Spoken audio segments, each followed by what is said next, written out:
انتہائی دلخراش واقعہ پیش آیا ہے سرگودا میں، جہاں ارتضیٰ نصر نامی آدمی نے اپنی بیٹی ادیبہ جس کی عمر بظاہر بہت کم دکھائی دیتی ہے، اس کے ساتھ نہر میں چھلانگ لگا کر اپنی اور اپنی بیٹی کی زندگی کا خاتمہ کر لیا ہے۔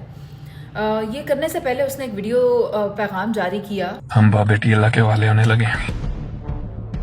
سوشل میڈیا پر انتہائی مختصر وہ پیغام تھا جس میں اس نے کہا کہ میں اور ادیبہ اپنا خاتمہ کرنے جا رہے ہیں، میں اپنی بیٹی کا بھی خاتمہ کروں گا۔ میں جب چلا جاؤں تو اس کے بعد میری گاڑی کی جو کسٹڈی ہے وہ آپ بے شک یہیں سے لے لیں، میں چابی اس میں چھوڑ دوں گا، یا اس کی ایک ڈپلیکیٹ کی گھر پر ہے، وہاں سے کی لینے کے بعد یہاں سے میری گاڑی لے جائیے گا۔ وہ ویڈیو سوشل میڈیا پر وائرل ہو گئی، مگر ہو کچھ نہ سکا، نہ ارتضیٰ نصر کو بچایا جا سکا اور نہ اس کی بیٹی ادیبہ کو۔ ارتضیٰ نصر کی لاش تو مل گئی ہے، لیکن اس کی بیٹی ادیبہ 20 گھنٹے گزر جانے کے باوجود بھی بازیاب نہیں ہو سکی، نہیں مل سکی اس کی لاش۔ تلاش کرنے والے ریسکیو آپریشنز جاری ہیں، مگر اس بچی کی لاش ابھی تک نہیں مل سکی۔ سوال یہ پیدا ہوتا ہے کہ ایسا ہوا کیوں؟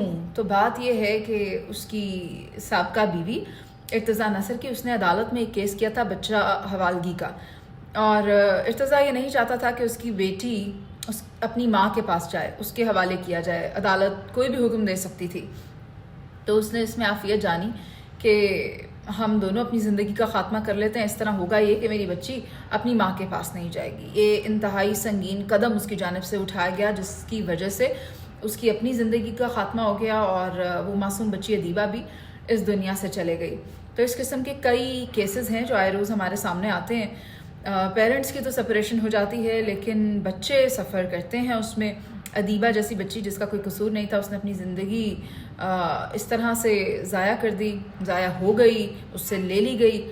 تو اگر آپ یہ انتہائی قدم اٹھاتے ہیں، لیکن آپ اگر خود اس بچے کی پرورش نہیں کر سکتے، آپ اسے کسی چائلڈ کیئر سینٹر میں چھوڑ جائیں۔ اول تو خودکشی گناہ ہے، حرام ہے، یہ کی نہیں جانی چاہیے، مگر آپ کو یہ جواز کون دیتا ہے کہ آپ اس بچی کی جان بھی لے لیں؟ That was a crime. مگر it has to be addressed. Let's see کہ what states decide after this کہ اگر کوئی اس طرح کرتا ہے تو اس کے ساتھ کیا کیا جانا چاہیے، بچوں کے لیے کیا کیا جانا چاہیے، پیرنٹس کے لیے کاؤنسلنگ سیشنز ہونے چاہیے تاکہ ان کو پتہ چلے if you even get separated then how these things have to pursue in the future۔ کیونکہ دیگر ترقی یافتہ ممالک بھی ہیں، وہاں تو سسٹم موجود ہے، بچوں کو ان کی ماں کے نام سے بھی پکارا جاتا ہے۔ وہ جو اپنے ماں کے ساتھ رہتے ہیں، جو اپنے باپ کے ساتھ رہتے ہیں، ان کو باپ کے ساتھ، اور وہاں پر یہ چیز اتنی انڈیفرنٹ نہیں ہے جتنی ہمارے معاشرے میں انڈیفرنٹ کنسیڈر کی جاتی ہے۔